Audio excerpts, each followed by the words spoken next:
After the success of Need for Speed Hot Pursuit, Criterion are back with a newly announced entry in the Need for Speed series. We'll be talking to the game's producers and taking an in-depth look at this year's most anticipated racer. It's time to put the pedal to the metal for the PWNED Need for Speed Most Wanted special.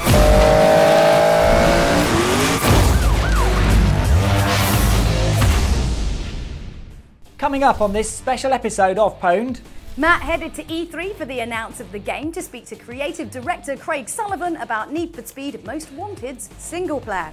I also tracked down executive producer Matt Webster and got all the details about multiplayer. Meanwhile, back in Blighty, I found out about the latest generation of Autolog, Autolog 2, and how it works in Need for Speed Most Wanted. And we take a look back at Criterion Games' racing heritage leading up to this latest instalment in the Need for Speed franchise. Just a few short weeks ago, during the EA press conference at this year's E3 Expo, EA and Criterion announced the new Need for Speed game, surprising many who expected Hot Pursuit 2, with the revelation that Criterion Games were in fact reimagining Most Wanted.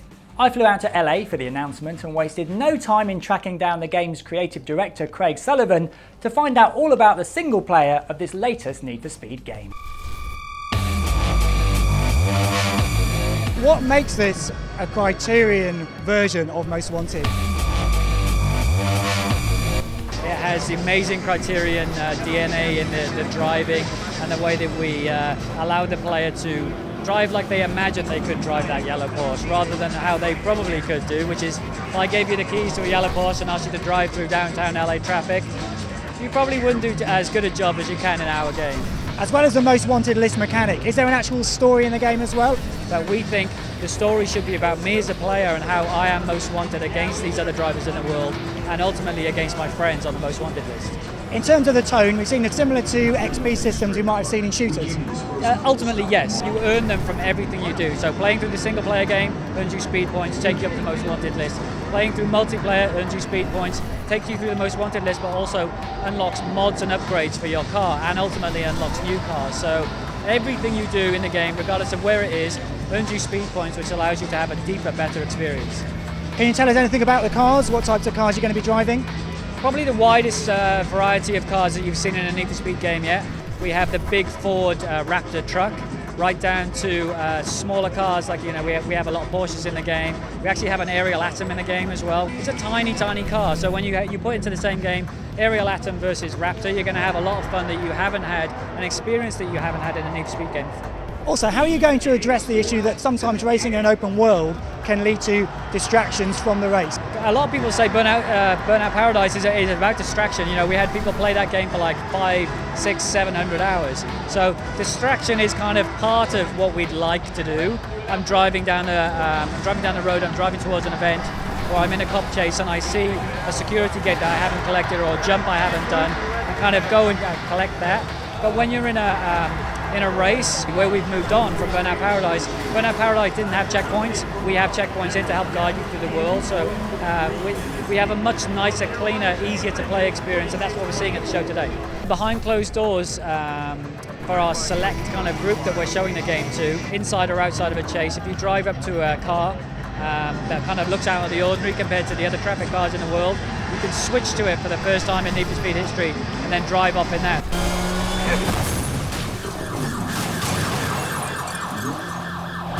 Later on, more from LA as we bring you all the info on the multiplayer element of Need for Speed Most Wanted. Right now, we thought we'd take a trip along the memory pit lane and look at the history of Criterion's racing games that led up to this latest Need for Speed title, with Criterion veteran Hamish Young. Criterion first stepped into the car racing genre with 2001's Burnout. The game differentiated itself from other races of the time with its mechanic of earning boosts through near misses and dangerous driving. It was quickly followed by Burnout 2 Point of Impact, which introduced crash mode to the series, Burnout 3 Takedown, which marked the debut of online play, and Burnout Revenge, culminating with Burnout Paradise, which saw Criterion introducing open world gameplay to the series before the team moved on to the Need for Speed franchise. Criterion veteran Hamish Young picks up the story. We're at Criterion, we're massive fans of Need for Speed. We've been playing Need for Speed since the original 3DO version, and when we got the opportunity to do a Need for Speed game, we jumped at the chance. Need for Speed Hot Pursuit was set in a fictional county, Seacrest County, where basically the cops are everywhere and they're trying to take down the racers. So the whole structure of the game, the setting, is based around the concept of who's better, racers or cops. But because this was our first Need for Speed, Need for Speed has always had licensed cars, and we jumped to the opportunity to really be able to put some amazing car brands in the game. Everything from Porsches to Lamborghinis, up to the Bugatti Veyron, at the time the fastest production car in the world. So we really wanted to kind of pay that off in terms of people driving fast, but also driving these beautiful exotic cars, which really harks back to the original 3DO Need for Speed. We added weapons, things like spike strips and EMPs and turbos to the cars, and on the cop side, we really wanted to make sure that you felt like you had equipment that you could kind of take down the racers with. The Hot Pursuit mode, which was the cops versus racers, was by far the most popular mode. In Need for Speed Hot Pursuit, we introduced a system called Autolog, and it really talks to the heart of what Criterion's about, which is about being connected with friends and having fun with friends. It's been fantastically successful. In fact, in the office, some of our IT guys actually ended up playing a particular race 1,000 times to try and beat one of our designers. And it really kind of shows that when people get engaged with what their friends are doing, it's a really powerful way to play the game.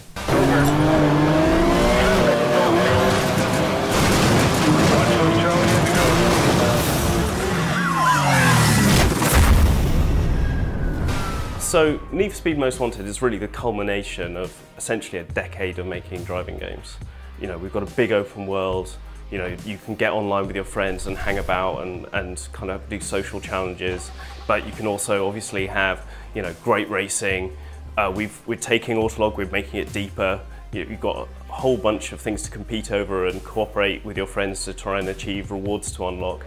We're going deep with our online progression. We're going deep with how, you know, you play events throughout the world and the variety. And the variety of cars, once again, is actually the most we've ever had. So we've really taken all the learning of the last 10, 12 years and really putting it into this game. So I'm really excited about getting it into players' hands and seeing what they think.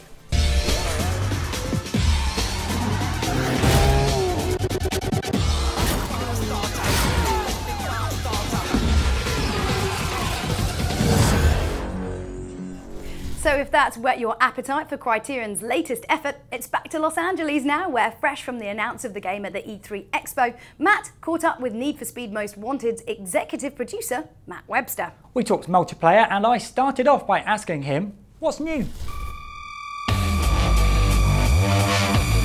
With this one, we really wanted to do something different.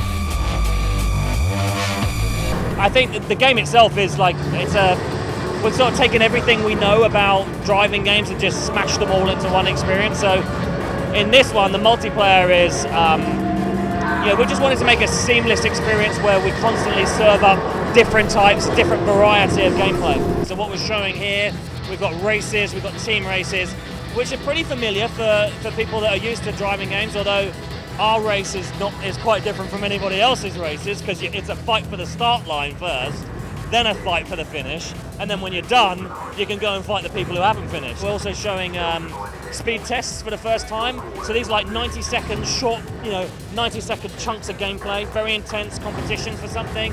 What have you learned from Burnout Paradise in terms of good and bad that you put into Need for Speed Most Wanted? The game taught us so much, from the game that we shipped to the game that it ended up being, with all of the work that we did, were very, very different, and we learnt a lot along the way. And we're bringing all of that into Most Wanted. So the fan favourites from Burnout Paradise, something that we call challenges, this more social, cooperative type gameplay experience, they're coming to Need for Speed for the very first time. Social co-op challenges in cars are just going to be awesome. We had a very open world in Paradise, but we didn't really have any nav assistance. We've got nav assistance here, but we also respect the gamer, right? So we know that people can work this stuff out, and people love the discovery of finding things and understanding the city. So we want to respect that, but we also know that for multiplayer, for example, you need a little bit of structure. You need a system to suggest gameplay to you, and that's exactly what the playlist system did. And how does the multiplayer work with single player? Does it integrate, or is it a separate mode? No, it's separate, but it's you can blend from one to the other very simply. The scoring is the same, so no matter what you're doing in Need for Speed Most Wanted, you're earning speed points. A very, very deep, rich, rewarding ranking system where we've got speed levels where you can unlock loads of stuff. They're all driven by speed points. And then when you net those speed points up, that's in the Most Wanted list. And getting to the top of the Most Wanted list is It's how you become most wanted amongst your friends. And I guess that's what's important, is playing against your friends, isn't it? Not against other people in the world, but people you know. Yeah, I don't know about you, my shooter rank is like 9 million or something. But I know if I'm beating Hamish, I'm feeling good about myself. What's your favourite car when playing multiplayer? Well, I'm a massive BMW fan, so I'd take we've got E92 M3 on here. And you kind of think, well, is that going to stack up against maybe the Porsche or the Aventador? But the great thing about the progression system inside multiplayer is the further I go on, I can unlock mods for the car, so I can upgrade the car. So I can do wheels, suspension, engine, nitrous, bodywork. So I can customize that car to suit the way I play. So if I love the M3, which I do, I can put slicks on it to make it more competitive against some of the racer cars. Or I can raise it up. I can make it a bit more lightweight, so it's up against perhaps more of the faster cars. I can make it really strong, so it can go and hit hard against some of the muscle cars. So for me, I'd stick with that bad boy. Plus, you know, if I hit you with my M3 and you're in a Veyron, you're going to feel it. Now, whilst Mr. Cuttle here got to swan off to sunny Los Angeles, I made a trip a little bit closer to home. Well, Guildford, in fact, the location of Criterion studio right here in the UK. We've talked about the single and multiplayer modes of the game, so now it's time to look at something that's crucial to both these modes of Need for Speed Most Wanted: Autolog. I caught up with creative director Craig Sullivan after he'd made it back from E3 about the latest generation of Autolog and how it lets you keep track of the competition. So Craig, you guys here at Criterion are the auteurs behind Autolog. There's probably a few people out there who don't actually know what it is. Do you think you could kind of sum it up in a few words for us? With Need for Speed Most Wanted, we really wanted to push the boundaries of what people thought Autolog was actually capable of. So in Need for Speed Hot Pursuit, it only compared times, which was fun, you know, and changed the way people play. But in Most Wanted, it goes a lot further and a lot deeper. So it compares event times. It also compares everything you do on every collectible in the game. It tells you what your friends have been doing in terms of the achievements. It tells you what car they've been driving. It tells you how far they've jumped on a particular jump. It tells you how many security gates, how many billboards they've collected. Everything that can be compared is compared. So if you can't beat my race times, maybe you can do a bigger jump than me in the hundreds of jumps that we have in the game. Maybe you can go faster down a particular road than I can. Where there's a competition to be had, Autolog 2 allows you to have it in a seamless and kind of very, very easy to use fashion. So obviously you guys were the first ones to come up with the Autolog feature. What gave you the kind of inspiration and the impetus to make such a device? Well, obviously we play a lot of games in the office, and we're quite competitive at Criterion. I don't know, maybe you get that impression from us. Everybody likes to win, right? If there's a leaderboard, we like to be at the top rather than at the bottom. So we were playing a lot of games. We play a lot of Tiger Woods golf, or actually pretty much anything that we played. And we realized that we were kind of making up competition in the office. We actually had a board that we set up kind of like the fast lap times on Top Gear, you know that show, right?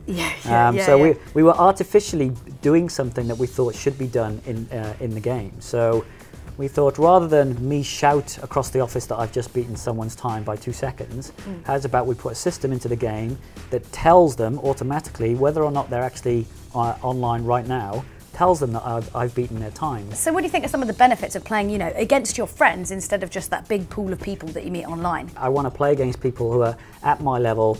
I know their name, I've spoken to them recently, and I see their little gamer tag picture in the game. It makes it more personal. So if we do ever get together in the pub, then we can kind of, you know, I can say, I saw the fact that you tried to beat me 60, 100, 150 times, and kind of give you a bit of a ribbing about it. We believe Autolog should be all about doing that friends comparison first, and then leaving the rest of that stuff to the crazy professional hardcore guys who are going to, you know, play the game for 100 hours, you know, in a weekend and be the best in the world. So we've had a look at the single and the multiplayer of the game in depth, and so how's Autolog 2 going to work across these two? In the original version of Autolog, in Need for Speed Hot Pursuit, it only compared your offline single player times.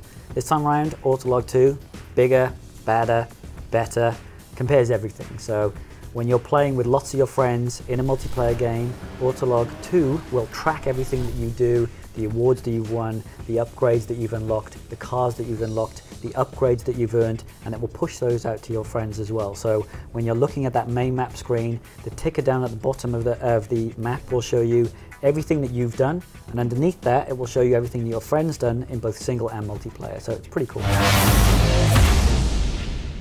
That's it for the PWNED Need for Speed Most Wanted special. And if we've left you suitably excited about this latest addition to the Need for Speed series, you won't have to wait too long to get your hands on it as the game hits the stores on November the 2nd. Between now and then, we'll be bringing you all the latest updates and developments on our regular PWNED and EA update shows. And don't forget, you can subscribe by hitting the button on screen now. Regular PWNED is back next month. Until then, fasten your seatbelts as we leave you with the trailer for this year's most anticipated racer. We are unrestricted by rules. We are challenged by the unexpected. Most of all, it's about beating your friends.